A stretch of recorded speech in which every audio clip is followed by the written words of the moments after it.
पाकिस्तान में किस किस्म के क्राइसिस है? पाकिस्तान में जी इकोनॉमिक क्राइसिस है, पाकिस्तान में पॉलिटिकल क्राइसिस है, पाकिस्तान में कॉन्स्टिट्यूशनल क्राइसिस है, पाकिस्तान में सिक्योरिटी की क्राइसिस है, पाकिस्तान में जो इसके बारे में कोई बात नहीं करेगा वो ट्रस्ट का क्राइसिस है। ये सारे क्राइसिस, ट्रस्ट का क्या क्राइसिस है? आवाम को हुकूमत पे ट्रस्ट नहीं है, हुकूमत को आवाम पे ट्रस्ट नहीं है, हुकूमत करने वाले एक दूसरे जो इदारे हैं उनको आपस में ट्रस्ट नहीं है, हर बंदे की कोई जुरिस्डिक्शन कोई बंदा फॉलो नहीं कर रहा है। ठीक हो गया? तो ये तमाम वो चीजें हैं, ये तमाम क्राइसिस जो हैं, ये एक चीज से पैदा होते हैं जिसके बारे में कोई बात नहीं करना चाहता, क्योंकि उसमें पड़ती है थोड़ी मेहनत ज्यादा और उसमें खुद पे काम करना पड़ता है, और वो है मॉरल क्राइसिस। मॉरल वैल्यूज कहाँ से आती हैं? वो रब की तरफ से आती हैं, क्योंकि उसका कोई एजेंडा नहीं है। वो इंसानों की बेहतरी के लिए जो इबादात भी दी गई हैं, वो उसमें इंसान की बेहतरी है, और जो गाइडलाइंस भी दे दी गई हैं वो ताकि इसकी हदों से आगे जब आप निकलोगे तो डिवाइन विजडम को पता है इसके बाद बिगाड़ पैदा होना शुरू हो जाता है।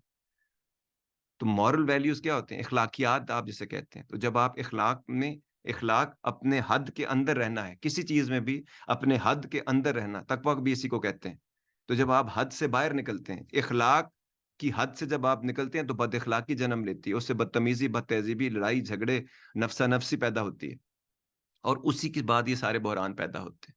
तो मॉरल क्राइसिस जब तक हम अपना सही नहीं करेंगे, जब तक हम अपने आप को खुदा से, रब के कानून से अलाइन नहीं करेंगे, एक दूसरे को ये समझ नहीं आएगी कि इसी में हमारी बेहतरी है, इसी में हमारी भलाई है। मॉरल क्राइसिस से वो क्या, जब हम मॉरल क्राइसिस से बाहर निकलेंगे तो क्या होगा? सोचें जरा, चीजें अपनी हद में चली जाएंगी। जब चीजें अपनी हद में चली जाती हैं तो क्या होता है? एक सिस्टम बन जाता है। सिस्टम बनता है तो क्या होता है? लॉज बनते हैं, क्या करना है क्या नहीं करना, और वो किया जो नहीं करना तो फिर क्या होता है? इक्वालिटी आती है इससे, कि सब, छोटे बड़े, अमीर गरीब, या जितने भी लोग हैं वो एक सिस्टम के ताबे आ जाते हैं। तो सिस्टम बना तो लॉज बने, लॉज बना तो क्या बना? इक्वालिटी हुई। इक्वालिटी जब हुई तो क्या होगा? प्रोग्रेस होगी। प्रोग्रेस ही तो क्या होगा? इकोनॉमिक, जो इकोनॉमी का क्राइसिस है, ये खत्म हो जाएगा। ये खत्म हो तो होगा तो क्या होगा? पॉलिटिकल क्राइसिस खत्म हो जाएगा। वो खत्म होगा तो क्या होगा? कॉन्स्टिट्यूशनल क्राइसिस खत्म हो जाएगा। वो खत्म होगा तो क्या होगा?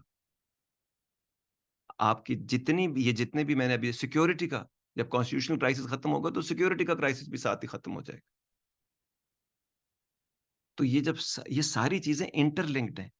मेरे जैसे एक आम आदमी को और ये सारी चीजें समझ आ रही हैं, तो जो लोग उठते बैठते यही काम करते हैं, जिनका काम है फाइनेंस को हैंडल करना, जिनका काम है इकोनॉमी को हैंडल करना, जिनका काम है अदलिया को हैंडल करना, जिनका काम है पुलिस को, फौज को हैंडल करना, जिसका काम, हर बंदा जिसका काम है ट्रेड को, बिजनेस को हैंडल करना, स्टॉक मार्केट को हैंडल करना, ये तमाम चीजें जब तक आप अपने आप को एक मॉरल क्राइसिस से बाहर नहीं निकालेंगे, ये तमाम चीजें नहीं होगी। To get the full Radio Azad experience, download the Radio Azad app from the App Store or Google Play and take us with you everywhere.